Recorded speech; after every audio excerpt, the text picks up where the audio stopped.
سنة الاعتكاف اللہ عز و جل کے پیارے حبیب جناب احمد مجتبی محمد رسول اللہ صلی اللہ تعالی علیہ وآلہ وسلم پر درود و سلام پڑھنے کے فضائل اور برکات سے احادیث کریمہ مالا مال ہیں۔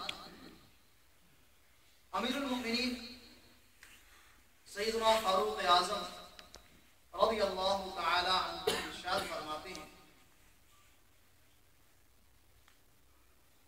دعا اس وقت تک زمین و آسمان کے درمیان معلق رہتی ہے، اس میں سے کچھ بھی اوپر نہیں چڑھتا، یعنی دعا مقبول نہیں ہوتی جب تک کہ نبی علیہ السلام پر درود نہ پڑھا جائے۔ صلو علی الحبیب صلی اللہ تعالی علیہ وسلم، صلاۃ و سلام علیک یا رسول اللہ۔ میٹھے میٹھے اسلامی بھائیوں، دعاؤں کی قبولیت کا نسخہ ہمارے ہاتھ میں، جو چاہتا ہے کہ میری دعائیں قبول ہوں تو دعا کے ساتھ درود و سلام کو ضرور شامل کریں۔ صلو علی الحبیب صلی اللہ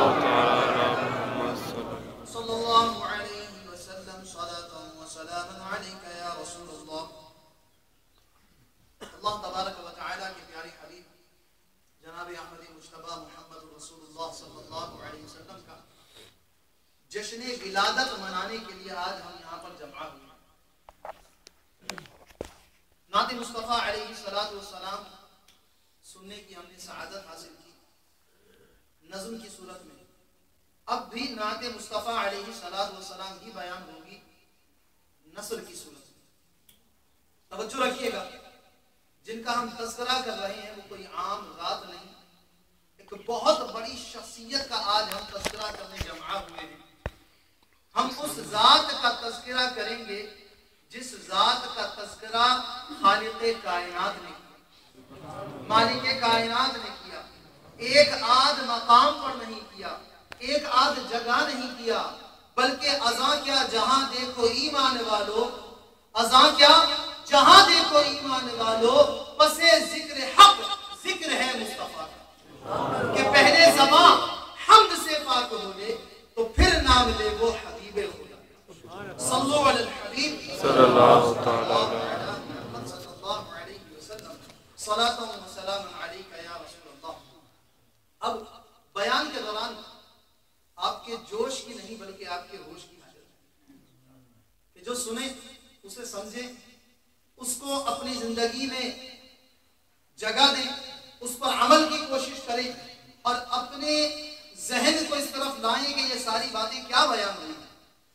بہت ساری باتیں ایسی ہوں گی جو ہم نے جس طرف کبھی توجہ نہ کی ہوگی۔ ایسا تو نہیں کہ میں آپ کے سامنے کوئی نئی نئی باتیں لے کر آؤں گا، مگر بہت ساری باتیں ایسی ہوں گی، بہت سارے احکام ایسے ہوں گے جن پر ہم نے توجہ نہ کی ہوگی۔ تو آج توجہ کرتے ہیں تاکہ ہمیں بھی با ادب لوگوں کے صدقے ادب نصیب ہو جائے۔ قرآن مجید فرقان حمید میں پارہ تیسرا ہے، سورہ آل عمران ہے، آیت نمبر 81-82 ہے۔ اللہ تبارک و تعالی ارشاد فرماتا ہے، توجہ کے ساتھ سنیے گا۔ بسم اللہ الرحمن الرحیم، وَإِذْ أَخَذَ اللَّهُ مِيثَاقَ النَّبِيِّينَ لَمَا آتَيْتُكُم مِّن كِتَابٍ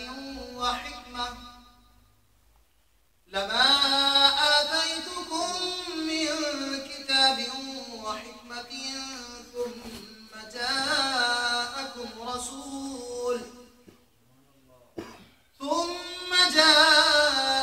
رَسُولٌ مُصَدِّقٌ لِّمَا مَعَكُمْ لَتُؤْمِنُنَّ بِهِ وَلَتَنصُرُنَّهُ قَالَ أَأَقْرَرْتُمْ وَأَخَذْتُمْ عَلَى ذَلِكُمْ إِصْرِي قَالُوا أَقْرَرْنَا قَالَ فَاشْهَدُوا وَأَنَا مَعَكُمْ مِنَ الشَّاهِدِينَ فَمَن تَوَلَّى بَعْدَ ذَلِكَ فَأُولَئِكَ هُمُ الْفَاسِقُونَ۔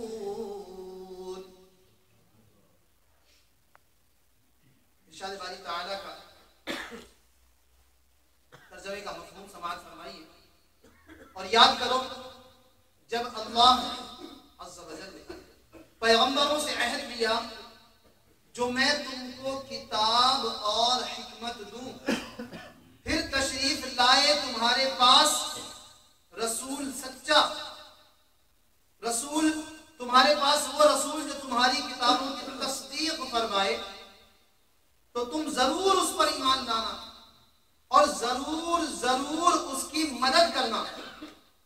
فرمایا کیوں؟ تم نے اقرار کیا اور اس پر میرا بھاری ذمہ لیا؟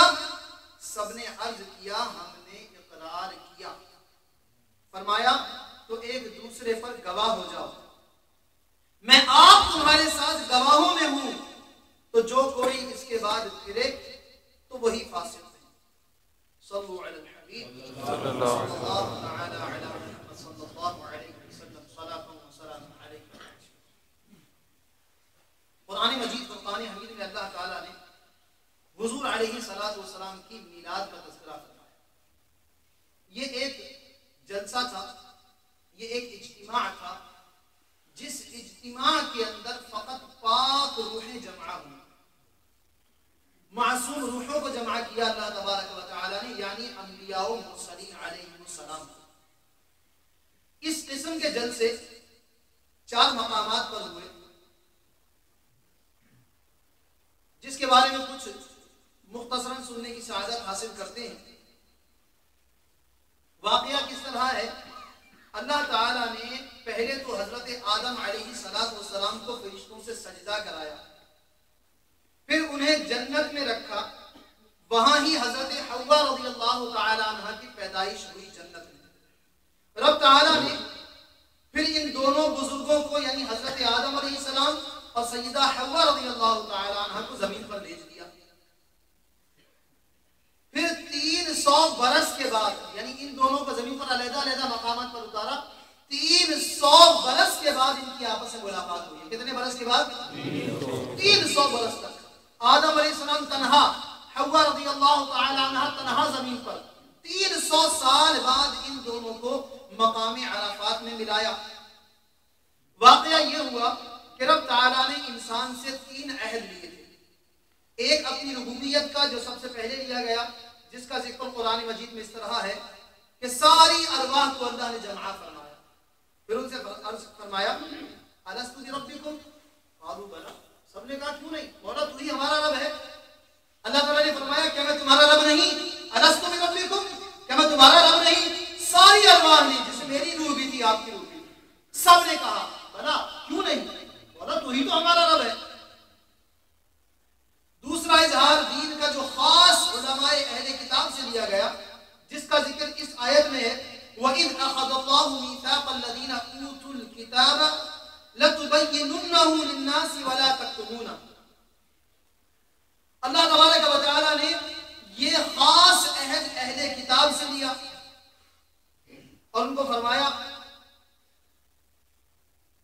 وَإِذْ أَخَذَ اللَّهُ مِيثَاقَ الَّذِينَ أُوتُوا الْكِتَابَ، جنہیں کتاب دی گئی تھی نا، ان سے اللہ تبارک و تعالی نے یہ عہد لیا کہ تم اس کو لوگوں پر کتاب کو ظاہر کرنا، بالکل کھلی کتاب سب کو سامنے کر کے دکھانا، وَلَا تَكْتُمُونَهُ، اس کتاب کو چھپانا نہیں۔ تیسرا ہے حضور کریم صلی اللہ تعالی علیہ وسلم پر ایمان لانے اور ان کی خدمت پر اطاعت کرنے کا، جو بلا واسطہ اللہ تعالیٰ نے سارے نبیوں سے اور بالواسطہ ان کی امتوں سے لیا، اس کا ذکر اس آیت میں ہے جو یہاں بیان ہوئی وَإِذْ أَخَذَ اللَّهُ مِيثَاقَ النَّبِيِّينَ، جب اللہ تبارک و تعالیٰ نے نبیوں سے میثاق لیا۔ ایک ہوتا ہے وعدہ، ایک ہوتا ہے عہد، ایک ہوتا ہے میثاق اور ایک ہوتا ہے اسم۔ اسی طرح ایک دعویٰ، اس سے قبل دعویٰ بھی ہوتا ہے، تو نہ یہاں پر دعویٰ ہے نہ یہاں پر وعدہ ہے، بلکہ باقاعدہ ایک ایسا معاہدہ ہے جس کو باقاعدہ تحریر میں لایا گیا، اس کو میثاق کہا جاتا ہے۔ اب جیسے ہم نے سنا میثاق مدینہ وغیرہ اس طرح کے واقعات، تو اب یہ باقاعدہ ایک اللہ تبارک و تعالیٰ نے میثاق لیا سارے نبیوں سے۔ کیا میثاق لیا؟ اور یاد کرو جب اللہ تبارک و تعالیٰ نے پیغمبروں سے عہد لیا جو میں تم کو کتاب اور حکمت دوں، تمہیں کتاب دی جائے، چاہے وہ موسیٰ علیہ السلام ہو، چاہے وہ عیسیٰ علیہ السلام ہو، چاہے وہ داؤد علیہ السلام ہو، کوئی سے بھی نبی ہو، ابراہیم علیہ السلام ہو، جب میں تمہیں کتاب دوں اور حکمت دوں، پھر تشریف لائے تمہارے پاس وہ رسول جو تمہاری کتابوں کی تصدیق فرمائے، تو تم ضرور اس پر ایمان لاؤ۔ وہ رسول کون ہے؟ نبی کریم علیہ السلام۔ علماء نے اس آیت کریمہ کے اندر بہت کلام کیا ہے، وقت کی اختصار کے تحت مختصراً عرض کرتا ہوں کہ اللہ تبارک و تعالیٰ کو نہیں معلوم تھا کہ نبی علیہ السلام کو اللہ تعالیٰ نے حضور علیہ السلام کو کسی نبی کے زمانے میں نہیں بھیجنا، سب سے آخر میں بھیجنا ہے۔ جب سارے نبی دنیا میں آ کر چلے جائیں گے، عیسیٰ علیہ السلام آسمانوں پر اٹھا لیے جائیں گے، اب دنیا میں کوئی اور نبی نہ ہوگا، کسی اور کی نبوت چل نہ رہی ہوگی، اللہ تعالیٰ نے اس وقت نبی علیہ السلام کو بھیجنا تھا۔ لیکن اس کے باوجود ان سے عہد لیا کہ جب تمہاری نبوت کا دور ہو، تمہاری رسالت کا دور ہو، تمہیں کتاب و حکمت دی جائے، اب اگر وہ سچا نبی آ جائے جو تمہاری کتابوں کی تصدیق کرتا ہو تو تمہیں اس پر ایمان لانا ہوگا، نہ صرف ایمان لانا ہوگا بلکہ تمہیں اس کی مدد کرنی ہوگی۔ اللہ تعالیٰ نے عہد لیا، باوجود اس کے کہ وہ جانتا تھا میں نے کب بھیجنا ہے، امام الانبیاء کو کب بھیجنا ہے، وہ کب تشریف لائیں گے، اللہ تعالیٰ نے پھر بھی عہد لیا۔ اور اس عہد پر علماء نے اس کی تفسیر میں لکھا ہے کہ یہ بلا واسطہ نبیوں سے تھا اور بالواسطہ ان کی امت سے تھا، کہ ہر نبی نے، حضرت سیدنا علی کرم اللہ تعالی وجہہ الکریم کا اس بارے میں قول ہے کہ ہر نبی علیہ السلام نے اپنی امت کو اس بارے میں خبردار کیا کہ میرے بعد ایک نبی آنے والا ہے۔ عیسیٰ علیہ السلام کا قول تو قرآن مجید فرقان حمید کے اندر ملتا ہے کہ میرے بعد ایک نبی آنے والے ہیں، ان کا نام احمد ہوگا۔ اسی طرح ہر نبی نے حضور علیہ السلام کے بارے میں اپنی امت سے عہد لیا، تو یہ عہد اللہ تبارک و تعالیٰ کا، یہ میثاق نبیوں سے ڈائریکٹ اور ان کی امت سے انڈائریکٹ ہو گیا۔ لیکن عیسائیوں اور یہودیوں کے باوجود یہ کہ سب کچھ معلوم تھا کہ ہمارے بعد ایک نبی آنے والا ہے اور وہ نبی آخر الزمان آنے والے ہیں، جب تک نہیں آئے تھے ان کے وسیلے سے دعائیں کیا کرتے تھے، ان کے وسیلے سے قرآن پاک کے اندر موجود ہے کہ ان کے وسیلے سے کفار پر فتح پایا کرتے تھے۔ لیکن جب وہ رسول آئے تو ان کو دیکھ کر فوراً وہ پھر گئے۔ انہیں کہا گیا تھا لَتُبَيِّنُنَّهُ لِلنَّاسِ، ان چیزوں کو لوگوں پر ظاہر کرنا، وَلَا تَكْتُمُونَ، ان کو چھپانا نہیں، مگر انہوں نے اب ان چیزوں کو چھپانا شروع کر دیا، اب ان نشانیوں کو اپنی کتابوں کے اندر تبدیل کرنا شروع کر دیا کہ نہیں، نبی آخر الزمان وہ ایسے نہیں بلکہ ایسے ہوں گے۔ اصل نشانیاں جو تھی حضور علیہ السلام کی وہ چھپانا شروع کی، جنہوں نے چھپائیں وہ برباد ہوئے، وہ ہلاک ہوئے، اور جنہوں نے ان نشانیوں کو دیکھ لیا، سمجھ لیا، وہ نبی آخر الزمان علیہ السلام پر ایمان لائے۔ جیسے عبداللہ بن سلام رضی اللہ عنہ یہودیوں کے بہت بڑے عالم تھے، لیکن جب سرکاری دو عالم صلی اللہ علیہ وسلم کی شان توریت کے اندر دیکھی اور حضور علیہ السلام کو ملاحظہ فرمایا، فوراً کلمہ پڑھ کر اسلام دے۔ اسی طرح نہ جانے کتنے آج بھی باوجود یہ کہ بائبل کو، انجیل کو تبدیل کیا جا رہا ہے، اتنا تبدیل کرنے کے باوجود آج کے ایڈیشن میں جو کئی دفعہ تبدیل کر چکے، پھر بھی ایسا تذکرہ رہ جاتا ہے جس سے پتہ چلتا ہے کہ عیسیٰ علیہ السلام نے کہا میرے بعد ایک آنے والا آئے گا، میرے بعد ایک آنے والا آئے گا۔ اگرچہ انہوں نے یہ کہا کہ باپ کہتا ہے یا میرے باپ نے مجھے بتایا، نعوذ باللہ من ذالک۔ اللہ تبارک و تعالی عیسیٰ علیہ السلام کا بھی رب ہے، ہمارا بھی رب ہے۔ عیسیٰ علیہ السلام بھی اللہ کے بندے ہیں اور ہم بھی اللہ کے بندے ہیں، لیکن وہ نبی ہیں، شان میں بہت بلند و بالا، انہوں نے کوئی ایسا قول نہیں کہا کہ اللہ کو کہیں باپ کہا ہو۔ الغرض انہوں نے تبدیلی کی بہت کوشش کی، لیکن آج بھی کتابوں کے اندر شان رسالت موجود ہے اور انشاءاللہ موجود رہے گی، انشاءاللہ موجود رہے گی۔ آقا علیہ السلام کی شان کوئی مٹا نہیں سکتا۔ وَرَفَعْنَا لَكَ ذِكْرَكَ کا ہے سایہ تجھ پر، ذکر اونچا ہے تیرا بول ہے بالا۔ آقا علیہ السلام کی شان تو یہ اللہ تعالیٰ فرماتا وَرَفَعْنَا لَكَ ذِكْرَكَ، اے محبوب ہم نے تمہارے ذکر کو بلند کیا۔ تو اللہ تبارک و تعالیٰ نے جو میثاق لیا انبیاء کرام سے، یہ کیا تھا؟ ایک مجمع جمع کیا انبیاء کرام نے، اس کے اندر صرف پاک ارواح کو، کافروں کو ہٹا دیا گیا، ناپاک ارواح کو دور کر دیا گیا۔ اللہ تعالیٰ نے ان ارواح سے عہد لیا کیا کہ کہ جب تمہارا دور چل رہا ہو میرے نبی علیہ السلام تشریف لائیں، ان پر ایمان لے آئیں۔ اب لا الہ الا اللہ اگر موسیٰ کلیم اللہ کا زمانہ ہے تو اب لا الہ الا اللہ موسیٰ کلیم اللہ کینسل، کیا چلے گا؟ لا الہ الا اللہ محمد رسول اللہ۔ اگر لا الہ الا اللہ عیسیٰ روح اللہ کا زمانہ ہے اور آ جائیں محمد عربی صلی اللہ علیہ وسلم، اب عیسیٰ علیہ السلام سمیت ہر ایک کو کیا کہنا پڑے گا؟ لا الہ الا اللہ محمد رسول اللہ۔ اس آیت کریمہ کی تفسیر میں کہ اللہ تبارک و تعالیٰ نے جب آدم علیہ السلام کو یہ سی لنکا کے اندر ایک پہاڑ ہے، وہاں پر سی لنکا کے اندر ایک مقام ہے، اللہ تبارک و تعالیٰ نے آدم علیہ السلام کو وہاں پر اتارا۔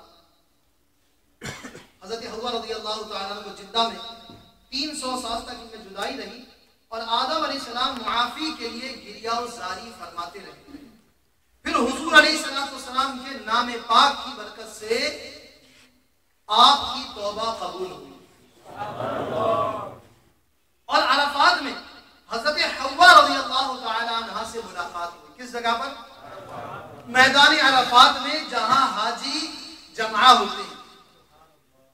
پھر ایک پہاڑ ہے جس کا نام ہے نعمان، اس پہاڑ کی پشت سے، اس پہاڑ پر آدم علیہ السلام کی پشت سے تمام روحوں کو نکالا گیا جو باریک چیونٹیوں کی شکل میں تھی۔ کفار کی روحیں سیاہ، مسلمانوں کی سفید اور انبیاء کرام کی ارواح روشن تھی، نور کی طرح روشن تھی۔ ان سے یہ عہد لیے گئے جن میں تیسرا عہد وہ تھا جس کا ذکر اس آیت کریمہ کے اندر ہے کہ اے نبی علیہ السلام ان اہل کتاب کو نبیوں کا وہ عہد اور میثاق یاد دلا دو جس کا ذکر توریت اور انجیل کے اندر بھی آتا ہے، کہ انہیں عبرت حاصل ہو اور ان کے دلوں میں آپ صلی اللہ تعالی علیہ وآلہ وسلم کی عظمت پیدا ہو۔ یہ کہ حق تعالی نے سارے پیغمبروں سے، خواہ وہ محض نبی ہوں یا رسول، سب سے یہ عہد لیا ہے۔ تو میرے محترم اسلامی بھائیو، اللہ تبارک و تعالی تمام ارواح کو جمع کر کے تذکرہ کیا، کس کا؟ اپنے نبی علیہ السلام کا، کہ وہ آئیں گے۔ ہم آج یہاں جمع ہو کر کیا کرتے ہیں؟ وہ آ چکے، اللہ تعالیٰ نے عہد لیا تھا وہ آئیں گے تو تمہیں یہ کرنا ہوگا۔ اب ہم تذکرہ کرتے ہیں کہ وہ آئے تھے، آ چکے، ایسا ایسا انہوں نے زندگی کو گزارا، ایسے ایسے اللہ تعالیٰ نے ان پر انعامات کیے، اللہ تبارک و تعالیٰ نے ان پر یہ رحمتیں برسائیں، ان کو یہ بلند و بالا مرتبے عطا فرمائے، یہ اعلیٰ مقام عطا فرمایا، انہوں نے ایسی مشقتیں جھیلی، اب دنیا سے پردہ فرما گئے اور محشر کے دن ان کی یہ شان ہوگی۔ ہم یہ سب کچھ بیان کرتے ہیں، اس کو محفل میلاد کہتے ہیں۔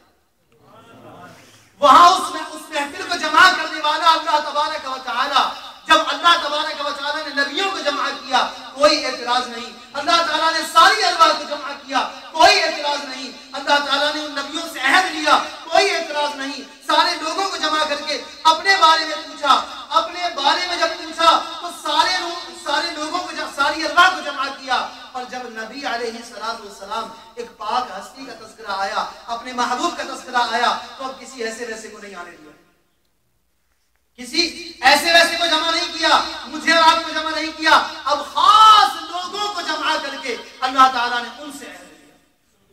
وہ خاص لوگ اب عام لوگوں سے عہد لیں گے، اپنی اپنی امتوں سے عہد لیں گے۔ یہ سارا معاملہ چلتا رہا۔ یہ ہے محفل میلاد جو آج ہم بھی جمع ہو کر آقا علیہ السلام کی شانیں بیان کرتے ہیں، حضور علیہ السلام سے تذکرہ کرتے ہیں۔ اگر اس پر کوئی اعتراض کرے کہ جناب محفل میلاد کیوں کرتے ہیں، کیا کرتے ہیں، کیسے کرتے ہیں، تو ہم محفل میلاد یوں کرتے ہیں اور محفل میلاد کے اندر یہ تذکرے کرتے ہیں، ہم آقا علیہ السلام کی شانیں بیان کرتے ہیں۔ اور کس کی شان بیان کرتے ہیں؟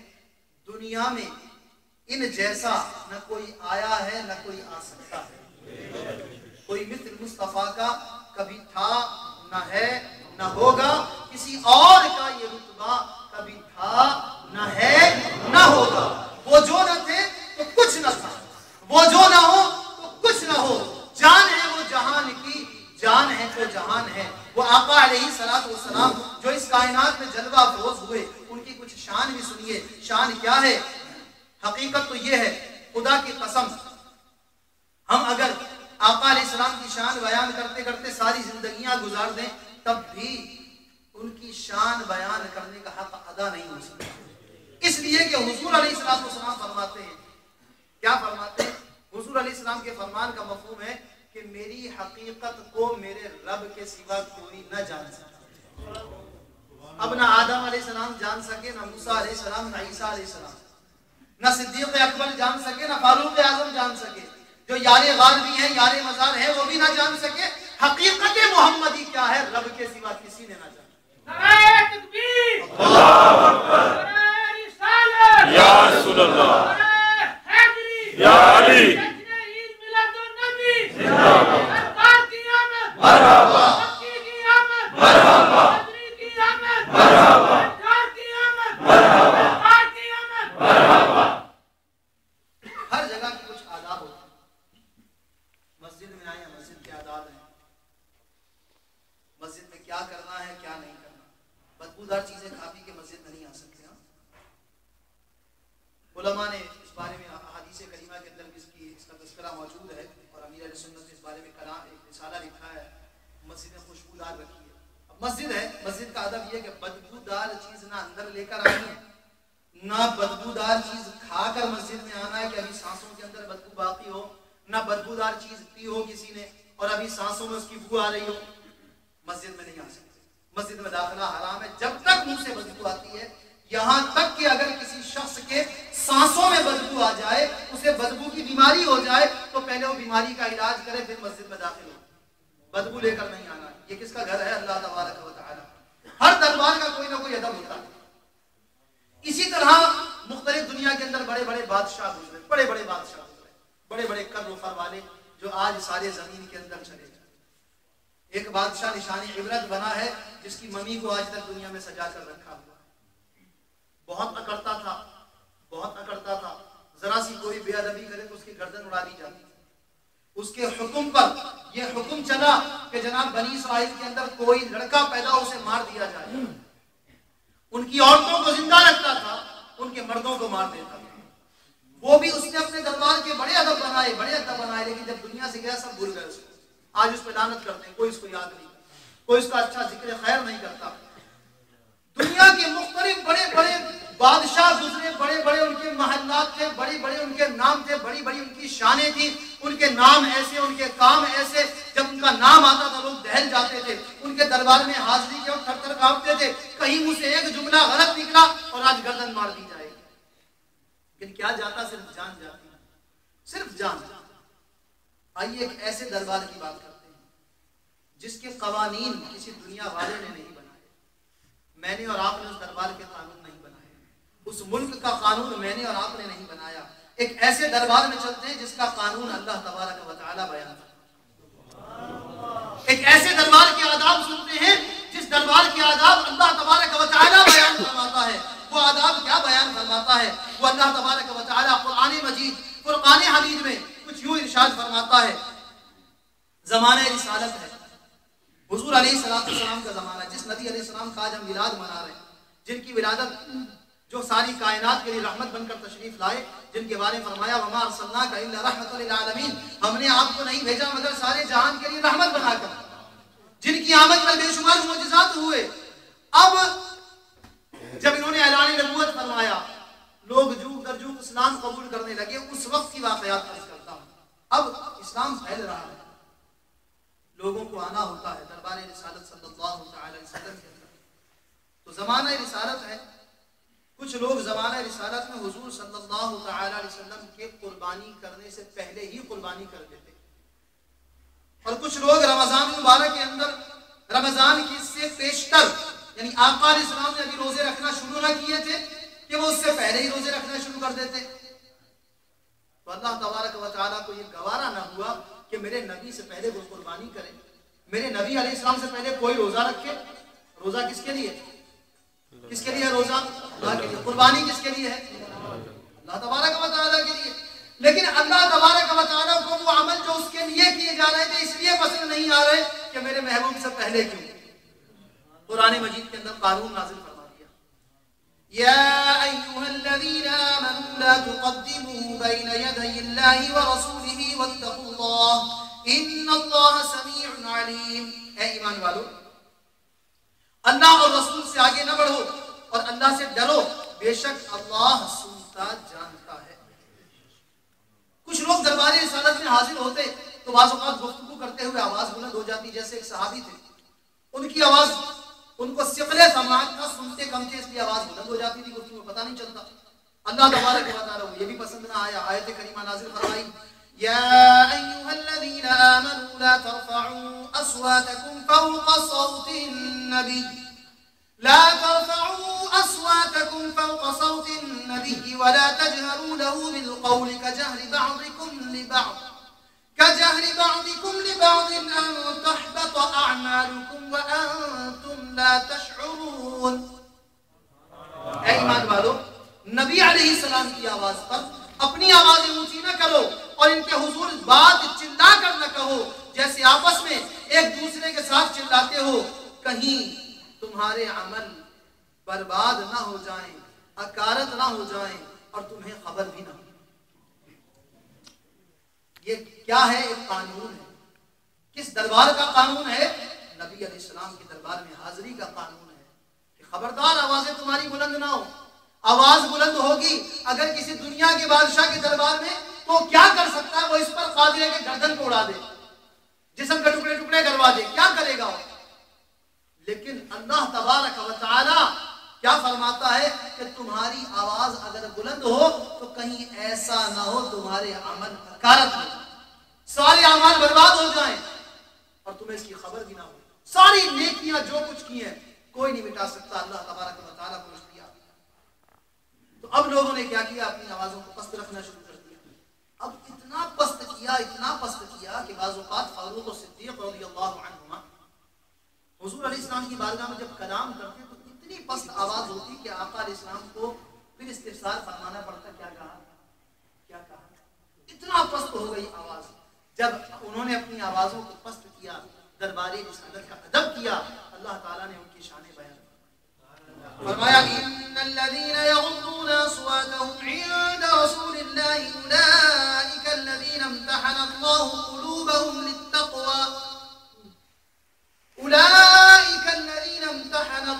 قلوبهم للتقوى لهم مغفرة واجر عظيم۔ بے شک وہ لوگ جو رسول اللہ کے پاس اپنی آوازیں پست کرتے ہیں یہ وہ ہیں جن کا دل اللہ عز و جل نے پرہیزگاری کے لیے پرکھ لیا ہے، ان کے لیے بخشش اور بڑا ثواب ہے۔ صلو علی الحبیب۔ آقا علیہ السلام ایک مرتبہ در دولت پر آرام فرما ہے۔ قبیلہ بنی تمیم کے کچھ لوگ دوپہر کے وقت بارگاہ رسالت میں پہنچے، آقا علیہ السلام آرام فرماتے، انہوں نے باہر سے ہی در دولت کے باہر سے ہی آواز لگا دی، حضور علیہ السلام کو پکارا۔ اللہ تبارک و تعالیٰ کو ان کا اس طرح پکارنا پسند نہ آیا، اس طرح پکارنا پسند نہ آیا۔ اس وقت آقا علیہ السلام آرام فرماتے، نبی علیہ السلام کے آرام میں خلل ہو اللہ تعالیٰ کو پسند نہ آیا۔ قرآن پاک میں آیت کریمہ نازل ہوئی ان الذين ينادونك من وراء الحجرات اكثرهم لا يعقلون۔ اے پیارے، وہ جو تمہیں حجروں کے باہر سے پکارتے ہیں ان میں اکثر بے عقل ہیں۔ پھر ادب بھی سکھا دیا کہ ادب کیا ہے، وَلَوْ أَنَّهُمْ صَبَرُوا حَتَّى تَخْرُجَ إِلَيْهِمْ لَكَانَ خَيْرًا لَهُمْ وَاللَّهُ غَفُورٌ رَحِيمٌ۔ اور اگر یہ لوگ اتنا صبر کرتے کہ آپ ان کے پاس خود تشریف لاتے تو یہ ان کے لیے بہتر تھا، اللہ بخشنے والا مہربان ہے۔ سبحان اللہ۔ کس کے دربار کے آداب ہیں؟ حضور علیہ السلام کے دربار کے آداب۔ کون سکھا رہا ہے؟ اللہ تعالیٰ۔ اللہ تعالیٰ نے اپنے محبوب صلی اللہ تعالی علیہ وآلہ وسلم کے ساتھ امتیوں کو گفتگو کرنا سکھایا، امتیوں کو کلام کرنا سکھایا، امتیوں کو ان کی بارگاہ میں حاضری کا طریقہ سکھایا، یہاں تک کہ اگر کوئی لفظ ایسا ہے جو ہے تو درست مگر کوئی شخص اس لفظ کو غلط استعمال کرنے کی کوشش کرتا ہے، اللہ تعالیٰ نے اس کو بھی روک دیا۔ چنانچہ صحابہ کرام کا یہ طریقہ تھا کہ اگر محبوب صلی اللہ علیہ وسلم کے کسی لفظ کو سمجھ نہ پاتے تو وہ جی ہیں وغیرہ اس طرح کے الفاظ نہ کہتے، بلکہ یوں عرض کرتے تھے راعنا یا رسول اللہ، راعنا یا حبیب اللہ، یعنی اے اللہ کے حبیب صلی اللہ علیہ وسلم ہماری رعایت فرمائیں، ہمارا لحاظ فرمائیں، یعنی دوبارہ ارشاد فرمائیں۔ یہود کی زبان میں راعنا یہ گستاخی کا ایک لفظ تھا، یا اس کے بارے میں کہا کہ یوں کہا کرتے تھے راعینا، راعی کہتے ہیں چرواہے کو، راعینا اے ہمارے چرواہے، نعوذ باللہ، وہ اس کا یہ ترجمہ کر کے یوں کہنے لگے۔ انہوں نے یہی لفظ دوسرے معنی کی نیت سے بولنا شروع کر دیا اور دل میں خوش ہوئے کہ ہمیں بارگاہ رسالت میں بکواس کرنے کا موقع مل گیا۔ اللہ تبارک و تعالیٰ کو کہاں گوارا ہوگا کہ کوئی اس کے محبوب کی بارگاہ میں گستاخی کرے۔ اللہ تبارک و تعالیٰ نے اہل ایمان سے ارشاد فرمایا یا ایھا الذین آمنوا لا تقولوا راعنا وقولوا انظرنا واسمعوا وللکافرین عذاب علیم۔ اے ایمان والو، راعنا نہ کہنا بلکہ یوں عرض کر دیا کرو انظرنا، یعنی رسول اللہ صلی اللہ علیہ وسلم ہم پر نظر فرمائیں، اور کافروں کو دردناک عذاب ہے۔ جو لفظ تو ایک ہی ہے لیکن ایک ادب کی نیت سے بولتا ہے، دوسرا وہی لفظ بے ادبی کی نیت سے بولتا ہے، تو اللہ تبارک و تعالیٰ کو یہ ناپسند آیا، لہٰذا اہل ایمان کو منع ہی فرما دیا کوئی ایسا لفظ بارگاہ رسالت میں نہ بولا جائے جس کے ایک معنی خراب ہو، ایک معنی جس کے خراب نکلتے ہوں یا خرابی کا شائبہ بھی ہو۔ اسی لیے آج دنیا کے قوانین میں جیسے ہمارے ملک کا قانون ہے، پاکستان کا قانون ہے، اس قانون کے اندر ہے کہ اس طرح کا مفہوم ہے کہ جو رسول اللہ صلی اللہ علیہ وسلم کے بارے میں کوئی گستاخی کا لفظ بولے، آپ سے نسبت رکھنے والی چیزوں کی بے ادبی کرے، ان کی گستاخی کرے، وہ گستاخ رسول ہے، واجب القتل ہے، یہ قانون پاس ہوا ہے۔ تو جو بھی رسول کریم علیہ السلام کی شان میں گستاخی کرے، بے ادبی کرے، اللہ تبارک و تعالیٰ اسے پسند نہیں فرماتا۔ جیسا کہ قرآن مجید فرقان حمید کے اندر اللہ تبارک و تعالیٰ کے حبیب صلی اللہ علیہ وسلم سے اللہ تعالیٰ فرماتا ہے استغفر لهم او لا تستغفر لهم ان تستغفر لهم 70 مرة يغفر 70 مرة لن يغفر الله لهم۔ اے محبوب صلی اللہ تعالی علیہ وسلم، آپ ان کے بارے میں استغفار کیجئے یا استغفار نہ کیجئے، آپ ان کے لیے مغفرت مانگیں یا نہ مانگیں برابر ہے، اس لیے کہ اللہ تبارک و تعالی انہیں بخشنے والا نہیں۔ آپ ان کے بارے میں اگر 70 مرتبہ بھی استغفار کریں، اللہ تبارک و تعالی ان کو نہیں بخشے گا۔ ان تستغفر لهم 70 مرة لن يغفر الله لهم، اگر آپ ان کے لیے 70 بار بھی مغفرت مانگیں، اللہ تعالیٰ انہیں نہیں معاف کرے گا۔ اب کوئی کہے جناب حضور علیہ السلام کو دیکھو، شان دیکھ رہے ہیں کہ حضور علیہ السلام 70 بار مغفرت مانگی، اللہ نہیں بخشے گا۔ بات کیا ہے؟ اللہ تعالیٰ ارشاد فرماتا ہے لن یغفر اللہ لهم، اس کے بعد کیا ہے؟ انہم کفروا باللہ ورسولہ، انہوں نے کیا کیا ہے؟ اے محبوب، انہوں نے اللہ کے ساتھ کفر کیا، اللہ کے رسول کے ساتھ کفر کیا، اللہ کا انکار کیا، اللہ کے رسول کا انکار کیا، اس لیے اللہ نہیں بخشے گا۔ اچھا کوئی اللہ کا انکار کرتا ہے، بعد میں توبہ کرتا ہے تو کیا ہوتا ہے؟ بخش دیا جاتا ہے۔ اللہ کا انکار کرتا پہلے کافر تھا، بعد میں کلمہ پڑھ کے مسلمان ہو جائے، کیا ہوگا؟ سارے گناہ معاف۔ لیکن جہاں اللہ اور اس کے رسول دونوں کا کوئی انکار کر رہا ہے، کلمہ پڑھ کر انکار کر رہا ہے، تو اللہ فرماتا میں انہیں اس لیے نہیں بخشوں گا کہ اے محبوب انہوں نے تمہارے ساتھ بھی کفر کیا، اپنا تو معاف ہے لیکن تمہارا معاف نہیں ہوگا۔ جیسے کوئی اپنے اوپر کسی کو کوئی مارے، بلا بلا کہے، وہ کہے میں اپنا معاف کرتا ہوں لیکن تم نے میرے باپ کو کیوں کہا، میرے بھائی کو کیوں کہا، میرے اس کو کیوں کہا، میرے اس کو کیوں چھیڑا، میں اپنا تو معاف کرتا ہوں، مجھے کہا ہوتا خیر تھی، اس کو کیوں کہا۔ تو جب کوئی کسی کے پیارے کو کہتا ہے تو اس کو ناگوار گزرتا ہے۔ اللہ تبارک و تعالیٰ نے فرمایا ان کو میں بخشنے والا نہیں، اس لیے کہ انہوں نے اللہ اور اس کے رسول کے ساتھ۔ تو جو بھی دنیا میں کسی بھی رنگ میں ہو، کسی بھی قوم میں ہو، کسی بھی نسل کا ہو، کسی بھی زبان کو بولنے والا ہو، امیر ہو غریب ہو، جب وہ رسول کریم علیہ السلام کی شان میں گستاخی کرے گا واجب القتل۔ کیا ہے؟ واجب القتل۔ اب یہ اور بات ہے کہ کہ وہ واجب القتل تو ہو گیا، اس کو قتل کرے گا کون؟ یہ میرا اور آپ کا کام ہے، ٹھیک ہے؟ اس کو قتل کرنے کے لیے سلطان اسلام جہاں اسلامی حکومت ہو وہ اسلامی حکومت اس کا فیصلہ کرے گی، لیکن جہاں اسلامی حکومت ہو وہ اس کا فیصلہ کرے گی کہ جناب اس کو کیا کرنا ہے، اس کو کس طرح سزا دینی ہے، یہ ہمارا اور آپ کا کام ہے، ٹھیک ہے؟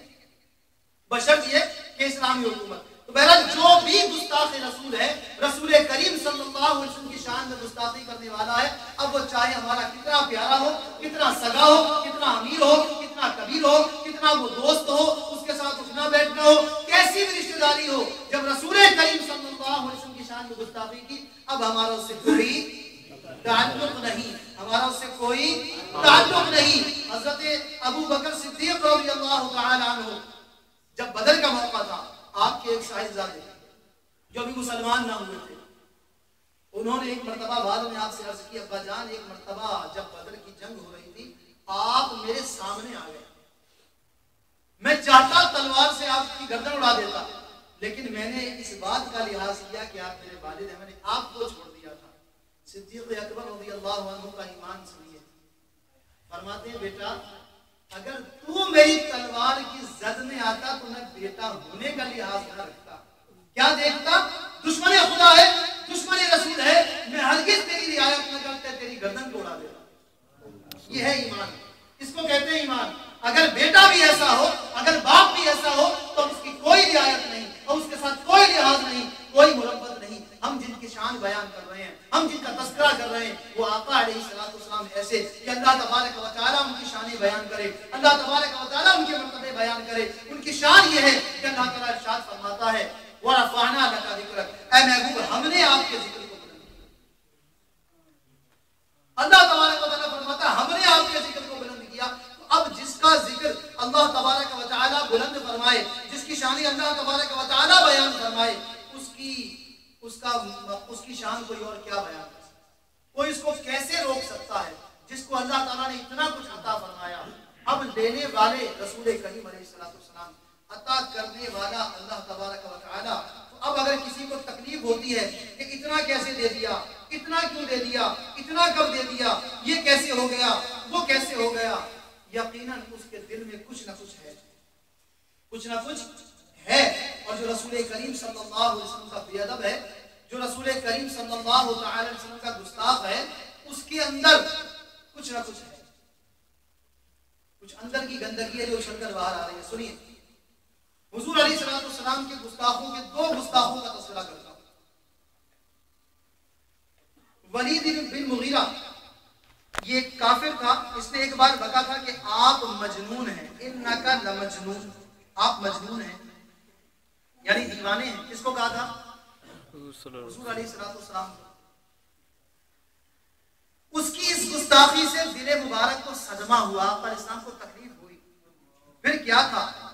نبی علیہ السلام کو تکلیف ہوئی، اللہ تبارک و تعالیٰ کو غضب الہی کا دریا جوش میں آ گیا۔ سورہ قلم شریف میں اولاً تو اپنے محبوب کو ان کے فضائل اور خوبیاں سنا کر خوش کیا گیا، فرمایا ما انت بنعمت ربک بمجنون وان لك لاجرا غیر ممنون وانك لعلى خلق عظیم۔ اپنے محبوب کی شان بیان کی اللہ تعالیٰ نے فرمایا اے پیارے تم اپنے رب کے فضل سے مجنون نہیں۔ کون گواہی دے رہا ہے؟ اللہ۔ تمہارے لیے تو بے انتہا ثواب ہے۔ کتنا ثواب ہے؟ بے انتہا۔ انک لاجرا غیر ممنون، اب اس کو کوئی گن نہیں سکتا، کوئی شمار نہیں کر سکتا، اتنا اجر ہے تمہارے لیے۔ پھر فرمایا اور بے شک تم تو بڑے ہی اخلاق والے ہو۔ صرف دل میں ناگوار گزرا، منہ سے کچھ نہیں فرمایا، برداشت کر لیا، یہ اعلیٰ اخلاق تھے۔ پھر اللہ تعالیٰ نے فرمایا وَلَا تُطِعْ كُلَّ حَلَّافٍ مَّهِينٍ هَمَّازٍ مَّشَّاءٍ بِنَمِيمٍ مَّنَّاعٍ لِّلْخَيْرِ مُعْتَدٍ أَثِيمٍ عُتُلٍّ بَعْدَ ذَلِكَ زَنِيمٍ۔ اب جس نے حضور علیہ السلام کو کیا کہا تھا؟ مجنون۔ لفظ کیا تھا؟ مجنون۔ اللہ تعالیٰ نے اس کی کھول کر رکھ دی حقیقت. وہ کیا ہے؟ فرمایا اے محبوب ایسے کی بات نہ سنو جو جھوٹی قسمیں کھانے والا. پہلی بات کیا ہے؟ جھوٹی قسمیں کھانے والا. گنتے رہیے گا, ایک کے بدلے 10 باتیں آئیں گی. جھوٹی قسمیں کھانے والا, ذلیل و خوار, طعنہ باز, بڑا چغل خور, بھلائی سے روکنے والا, حد سے بڑھنے والا, سخت گنہگار, سخت دل.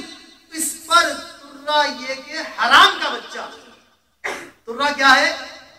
وہ ہے حرامی جس نے آپ کی شان میں ایک جملہ بکا ہے.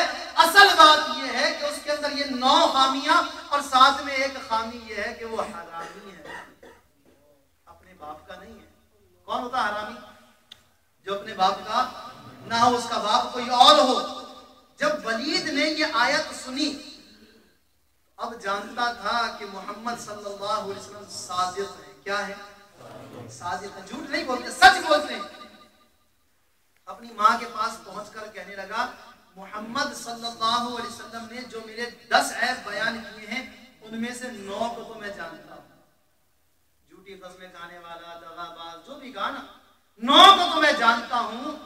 10ویں کے لیے واقعی مجھ میں 9 عیب ہیں, مگر یہ تو بتا یہ جو 10واں عیب بیان کیا, سچ بتا میں حرامی ہوں یا حلالی. سچ بولنا ورنہ تیری گردن مار دوں گا. تھا جو حرامی تو ماں کی بھی گردن مارنے کے لیے تیار ہو گیا, میں تیری گردن مار دوں گا, سچ بولنا. تو ماں نے کیا بتایا؟ اس کی ماں نے کہا کہ واقعی تو حرامی ہے. کیا ہے؟ حرامی ہے. تیرا باپ نامرد اور بہت مالدار تھا.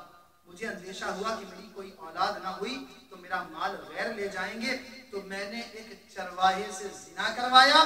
اس کا نطفہ ہے تو, اس کا کیا ہے؟ نطفہ ہے. تو پتا چلا جو سرکار دو عالم صلی اللہ علیہ وسلم کی شان میں جملے بکتا ہے, چھوٹی سی بھی شان خراب کرنے کی کوشش کرتا, اس ذات میں ذرا سا بھی عیب نکالتا ہے, اس کے اصل میں گڑبڑ. کیا ہے؟ اس کی اصل میں خطا ہے. اس کی اصل میں خطا وہ ہے حرام. جو بھی سرکار دو عالم صلی اللہ تعالی علیہ وسلم کی شان گھٹاتا ہے, تو آج جہاں جہاں دنیا میں اس طرح کے معاملات ہو رہے ہیں, تو جو بھی ایسا کرے سمجھ جائیں یہ کیا ہے؟ حلال کا ہوگا تو ایسا نہیں ہوگا. اسی لیے بیان کیا جاتا ہے بار بار. علماء اس کو بیان کرنے کے بعد بار بار اس بات کی وضاحت کرتے ہیں کہ زنا نہ کرو, زنا کے قریب نہ جاؤ. زنا کی پیداوار سے خطرہ کیا ہے؟ جب حرامی بڑھیں گے تو گستاخ رسول بڑھیں گے. اب مسلمان زنا کے قریب جائیں, پہلے زنا کریں, جب کچھ ہو جائے پھر آ جائیں کہ بھائی اب نکاح تو کرا دیں اس سے.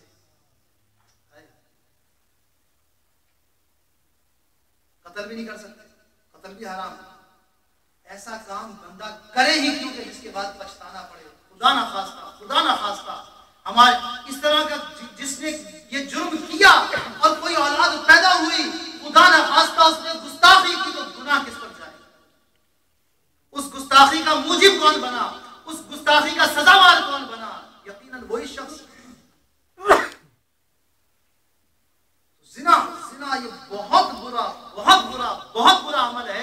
زنا کی پیداوار سے اس بات کا خطرہ ہے کہ وہ حرامی کبھی آقا علیہ السلام کی شان میں گستاخی کر جائے. یہ اور بات ہے کہ علماء نے مسئلہ بیان کیا کہ اگر کوئی ایسا شخص ہو, اس پر کوئی اگرچہ وہ گناہ نہیں, اس کا تو قصور نہیں ہے اس کے اندر, لیکن خطرہ ضرور ہے. لیکن اگر ایسا شخص جو کہ حرامی بچہ پیدا ہوا, اور اگر وہ بچہ بڑا ہو جائے, نیک بنے, عالم دین بنے, اور وہ اگر نیک ہو تو اس کی بات مانی جائے کہ اگر وہ نیک ہے, یہاں تک کہ مسجد کا امام بھی بن جائے تو اس کے پیچھے نماز پڑھنا بھی درست, اس لیے کہ اس میں اس کا اپنا ذاتی قصور کوئی نہیں ہے.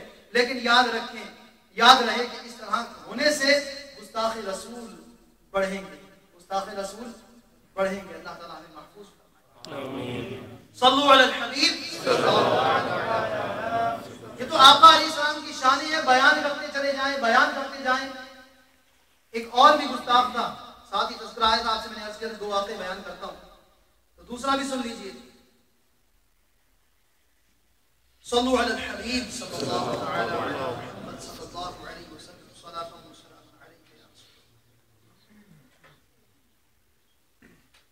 آگے اسی کے بارے میں فرمایا سنسمہ علی الخرطوم, ہم اس کی صور کسی تھوتنی پر داغ لگا دیں گے، یعنی اس کا چہرہ بگاڑ دیں گے کہ اس کی بد باطنی چہرے سے نمودار ہوگی، آخرت میں تو جو ہوگا وہ ہوگا، دنیا میں بھی ولید کی شکل بگڑ گئی، صور جیسی ہو گئی، بگڑ گئی۔ تو اب بھی حضور علیہ السلام کے گستاخوں کے چہروں پر رونق ایمانی نہیں ہوتی، اور مرنے کے بعد ان کے چہروں پر مکھیاں بنبناتی اور نہ جانے کیا کیا کچھ ہوتا۔ ایک اور گستاخ تھا، جب حضور علیہ السلام نے اپنے قریب کے لوگوں کو جمع کیا، مکے والوں کو جمع کیا کوہ صفا پر اور دعوت اسلام پیش کی، تب یہ ابو لہب اگرچہ حضور علیہ السلام کا چچا تھا، یہ بگڑ گیا۔ جب حضور علیہ السلام کی باتیں ساری سنی، کہتا علی ھذا جمعت یا محمد تبا لک یا محمد، علی ھذا جمعت، اے محمد تمہارے ہاتھ ٹوٹ جائیں۔ تبن کا مطلب ہوتا ہے بظاہر تو اس کے معنی مگر یہ ہوتے ہیں کہ تمہیں موت آئے۔ تبن لک یا محمد علی ھذا جمعت، تم نے ہمیں اس کام کے لیے جمع کیا تھا۔ حضور علیہ السلام کو بڑا تکلیف پہنچی اس جملے سے۔ اللہ تبارک و تعالی نے قرآن پاک کی آیت کریمہ نازل فرمائی، سورۃ مبارکہ نازل فرمائی، تبت یدا ابی لہب وتب، ابو لہب کے ہاتھ ٹوٹ جائے یعنی ابو لہب برباد ہو جائے، وتب، اور وہ برباد ہو گیا۔ ساتھ میں اس کی بیوی کا بھی تذکرہ کر دیا جو حضور علیہ السلام کے راستے میں کانٹے بچھایا کرتی تھی، فرمایا وامرأته حمالۃ الحطب فی جیدها حبل من مسد، اور اس کی بیوی اس کے گردن میں رسی کی چھال، کھجور کی ٹہنیوں کی چھال، کون؟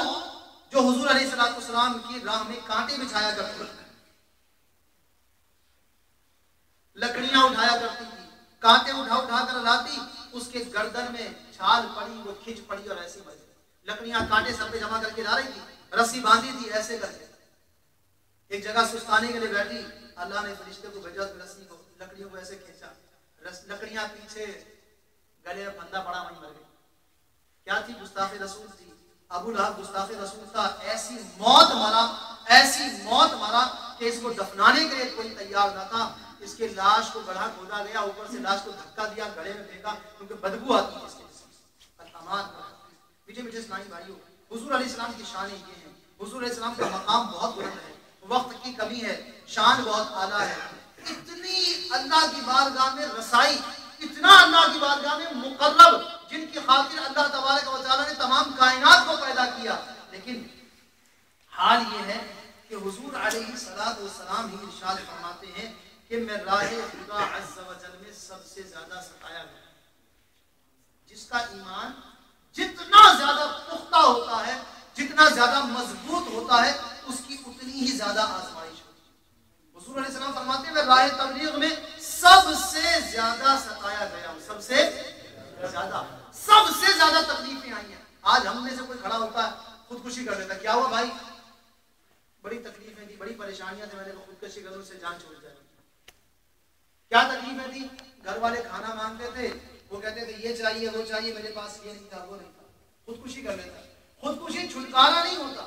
بہت سے ہیں جو خودکشی کے لیے تیار ہوں گے کہ یار بس بہت پریشانیاں زندگی سے جان چھوٹ جائے، بہت پریشانیاں۔ کیا پریشانیاں ہیں؟ کیا کھانے کو نہیں ہے، پینے کو نہیں ہے، سب کچھ بہت ہے، پھر کیا ہے؟ بس وہ دنیا کی یہ نعمتیں نہیں مل رہی، وہ نعمتیں نہیں مل رہی، خودکشی کر لیتے۔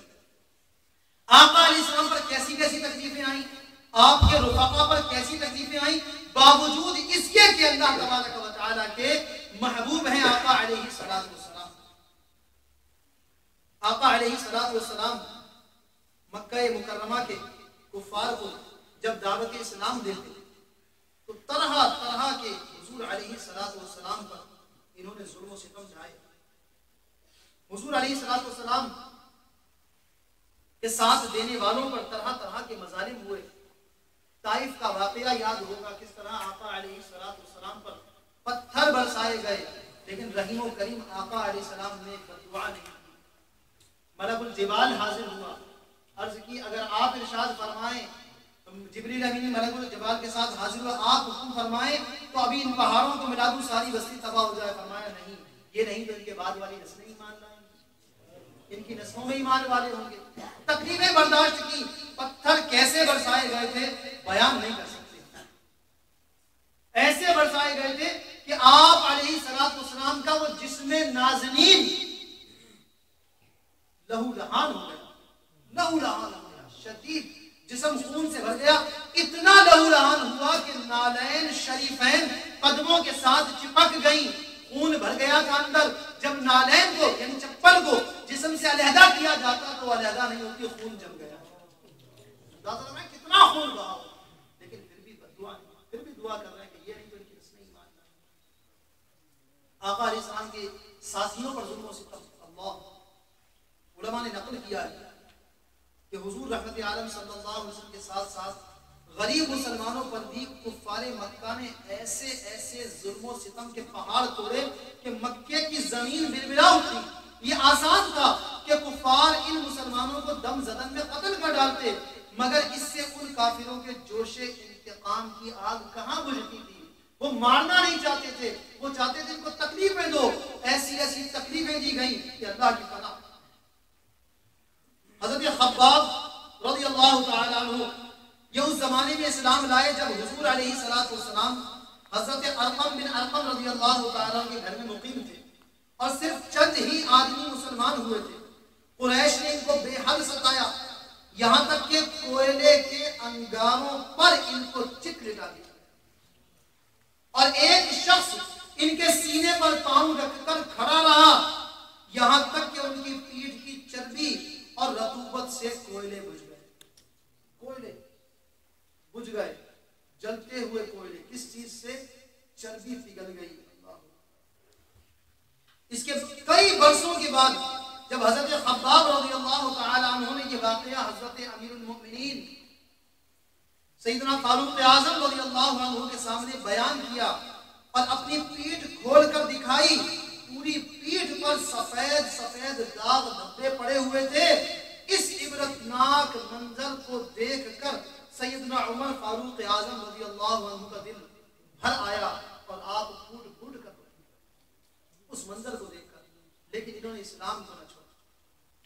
اسی طرح حضرت بلال رضی اللہ تعالیٰ عنہ کو جو امیہ بن خلف کافر کے غلام تھے، ان کی گردن میں رسی باندھ کر کوچہ و بازار میں ان کو گھسیٹا جاتا، ان کی پیٹھ پر لاٹھیاں برسائی جاتی اور ٹھیک دوپہر کے وقت تیز دھوپ میں گرم گرم ریت پر ان کو لٹا کر اتنا بھاری پتھر ان کی چھاتی پر رکھ دیا جاتا تھا کہ ان کی زبان باہر نکل آتی. امیہ کافر کہتا کہ اسلام سے باز آ جاؤ ورنہ اسی طرح گھٹ گھٹ کر مر جاؤ گے، مگر اس حال میں بھی بلال رضی اللہ عنہ کی پیشانی پر بن نہیں آتا، بلکہ زور سے کیا پکارتے؟ احد احد احد احد کا نعرہ پکار بلند کرتے کہ اللہ تبارک و تعالیٰ تو ایک ہے، اللہ تبارک و تعالیٰ تو ایک ہے، میں کیسے کسی اور کو خدا مانوں. حضرت عمار بن یاسر رضی اللہ عنہ کو گرم گرم ریت پر چت لٹا کر کفار قریش اس قدر مارتے کہ یہ بے ہوش ہو جاتے.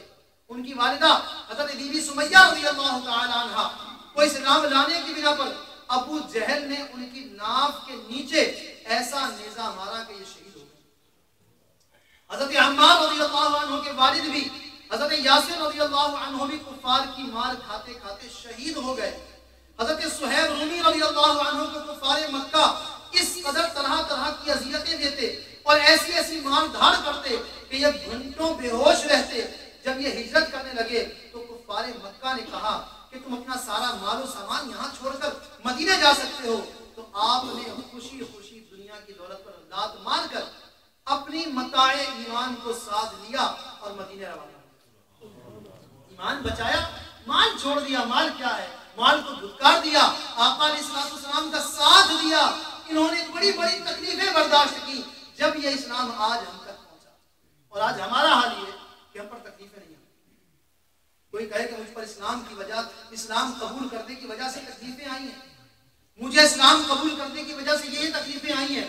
ذرا شمار کریں، اگر کبھی کوئی آپ کو داڑھی رکھنے پر یہ نوکری نہ دے، اگر کوئی حلال و حرام سے بچ کر حلال کھانے کی وجہ سے نوکری نہ دے تو کیا ہوگا؟ یا کوئی تکلیف ہے؟ یہ کوئی تکلیف ہے؟ روزگار کس کے ہاتھ میں؟ اللہ تعالیٰ کے ہاتھ میں. داڑھی والا داڑھی کو صاف کر دیتا ہے، کیا کرو، روزگار نہیں ملتا ہے.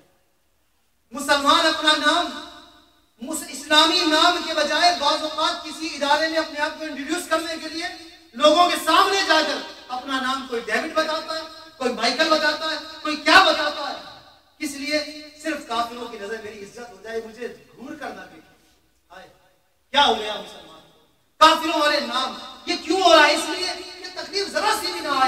تھوڑی سی آنی ہے اسلام کی وجہ سے وہ بھی نہ آئے, اس کا بھی راستہ صاف کر دیا جائے. کون سا ملک ہے جناب اپنے ملک کا نام نہیں بتا, میں تو وہاں سے تعلق رکھتا ہوں. کون سی زبان ہے جناب, یہاں زبان بھی نہیں بتاتے, اپنا مذہبی چینج کر جاتے ہیں, نام چینج کر جاتے ہیں. ہمارے پاس کوئی تکلیف نہیں آئی, جس کے اوپر اسلام کی وجہ سے جتنی کم تکلیفیں آئی ہیں وہ سمجھ جائے اس کا ایمان اتنا ہی کمزور ہے, اس کا ایمان اتنا ہی کمزور ہے. اگر ایمان مضبوط ہے, اگر ایمان مضبوط ہے تو پھر میرے پیارے پیارے اسلامی بھائیوں مصیبتوں تکلیفوں کے لیے تیار رہیں. آئیے ہم بھی دعوت اسلامی کے اس پیارے مہکے مدنی ماحول کے ساتھ مل جائیں, اپنا حلیہ بھی ایسا کر لیں کہ ہمیں مسلمان دیکھ کر اسلام کے قریب اور قریب ہو جائیں, مسلمان ہمیں دیکھ کر اچھے مسلمان بن جائیں اور کفار دیکھ کر اسلام کے قریب آ جائیں. اپنا حلیہ بھی ایسا, اپنا کردار بھی ایسا. الحمدللہ اس پرفتن دور کے اندر نہیں ہم اسلام پر بآسانی عمل کر سکتے ہیں. کوئی کہے عمل کرنا بہت مشکل ہے, بہت مشکل نہیں, مشکل ضرور ہے مگر بہت مشکل نہیں. ہم جہاں بھی ہیں نمازیں ادا کر سکتے ہیں, ہم جہاں بھی ہیں حلال کھا سکتے ہیں, حلال پی سکتے ہیں, حرام سے بچ سکتے ہیں, بچ سکتے ہیں. لیکن اگر بچنا چاہیں, اگر کوئی چاہے ہی نہ, کوئی بچنا ہی نہ چاہے, کسی کو مزہ ہی حرام کے اندر آتا ہو, وہ تو آیا ہی اس ملک میں اس لیے کہ یہاں مزے کر لو, 4 دن کی زندگی ہے, وہ پھر حرام میں پڑے گا, حرام میں جائے گا. لیکن کیا ہے, ایسوں کی آخرت برباد ہے. جب حرام کھائیں گے تو حرام کریں گے. ایک مرتبہ ایک نیک شخص تھا, اسے ایک جگہ ایک بڑھیا آئی اور کہا کہ ہمارے گھر چلو, تمہاری گواہی کی ضرورت ہے. اس نے کہا ٹھیک ہے, نیک شخص تھا, میری گواہی سے کوئی اچھا کام ہو جاتا, چل پڑتا ہوں. چل پڑا. وہ بڑھیا اسے ایک محل میں لے گئی, جس دروازے سے گزرتی وہ دروازہ اندر سے لاک, اگلے دروازے پہ گئی پھر لاک, جس دروازے سے گزرتی جاتی وہ باہر سے لاک ہوتا جاتا, حتیٰ کہ ایک ایسے کمرے میں پہنچا جہاں تخت پر ایک دوشیزہ بیٹھی تھی. قریب ہی ایک نوجوان بچہ تھا, لڑکا سا تھا, اور اس دوشیزہ کے ہاتھ میں ایک پیالہ تھا. جب یہ اندر پہنچا اور کوئی راستہ نہ بچا, بڑھیا نے باہر سے لگایا تالا, وہ تو گئی. اب اس نے پوچھا مجھے یہاں کیوں بلایا گیا؟ تو اس عورت نے کہا تمہیں کسی گواہی وواہی کے لیے نہیں بلایا گیا, 3 کاموں میں سے ایک کام کرو, یا تو میرے ساتھ منہ کالا کرو یعنی زنا کرو, یا اس بچے کو قتل کر دو, یا شراب کا یہ پیالہ ہے یہ پی لو. اب اس نے دیکھا بچے کو قتل کرنا ہے تو بہت بڑا گناہ ہے, نہیں زنا یہ بھی بہت بڑا گناہ ہے, یہ بھی نہیں ہو سکتا. اب کیا بچا؟ شراب کا پیالہ. اس نے کہا اگر یہ نہیں کرتے تو میں ابھی شور مچاتی ہوں, لوگ آئیں گے, تمہاری عزت اور سب کچھ گئی. اس شخص نے سوچا اب کمپیئر کیا جاتا ہے ایسے موقع پر, سب سے چھوٹا گناہ کیا اس کی نظر میں تھا, چلو شراب پی لیتے. اس نے شراب کا پیالہ لیا اور کہا شراب کا پیالہ دے دے, میں یہ پی سکتا ہوں اپنی عزت بچانے کے لیے اور کچھ نہیں. شراب کا پیالہ دیا, اس نے ایک پیا, اور مانگا اور پیا, حتیٰ کہ جب شراب کا نشہ چڑھا اس عورت کے کہنے پر اس نے اس لڑکے کو بھی قتل کر دیا اور زنا بھی کر دیا. شراب ام الخبائث کیا ہے؟ ام الخبائث, برائیوں کی ماں ہے. تو اب کوئی سمجھتا ہے یار یہ تو چھوٹا سا ہے, کیا ہوتا ہے, چلتا ہے اس ملک کے اندر. یہی تو سب سے بڑی برائیوں کی جڑ ہے. جب آقا علیہ الصلوۃ والسلام پر حکم نازل ہوا شراب کی حرمت کا, حضور علیہ السلام نے ایک قاصد کو مدینے میں بھیجا. کون سا مدینہ؟ جس شہر کے مسلمان, جس شہر میں ایسا حال تھا کہ وہ لوگ جن کی گھٹی میں شراب پڑی تھی بچپن سے شراب پیا کرتے تھے, ابھی شراب حرام نہیں تھی, شراب چلا کرتی تھی, پانی کی طرح شراب پی جاتی تھی. جب آقا علیہ السلام کا منادی شہر میں گھوما, اس سے پہلے وہ آیت نازل ہو چکی تھی وَلَا تَقْرَبُوا الصَّلَاةَ وَأَنْتُمْ سُكَارَىٰ حَتَّىٰ تَعْلَمُوا مَا تَقُولُونَ, تم نماز کے قریب نہ جاؤ جب تم نشے کی حالت میں ہو, یہاں تک کہ تم جو کہتے ہو اس کو سمجھ لو میں کیا کہہ رہا ہوں. جب یہ آیت کریمہ کے بعد اب جو آیت نازل ہوئی شراب کی حرمت پر, آقا علیہ السلام نے اپنے قاصد کو بھیجا. وہ مدینے کی گلیوں میں گھومتا اور کہتا سنو اللہ نے شراب کو حرام کر دیا ہے. ارے مسلمانوں نے کیا کیا, اپنے گھروں سے بڑے بڑے برتن شراب کے نکالے, شراب کو گلیوں میں اڈیل دیا. آقا نے منع کر دیا اب نہیں پیئیں گے. یہاں تک کہ ایک جگہ شراب کا دور چل رہا تھا, ایک گھر کے اندر دعوت تھی, کسی کے ہاتھ میں شراب کا جام تھا, کسی کے منہ میں ایک گھونٹ بھرا تھا, جب سنا منہ کی بھی شراب نکال کر پھینک دی, یہاں تک کہ طے کر کے بھی شراب کو نکال دیا کہ حرام ہو گئی, اب اس کے قریب بھی نہیں جائیں گے. لیکن آج کا مسلمان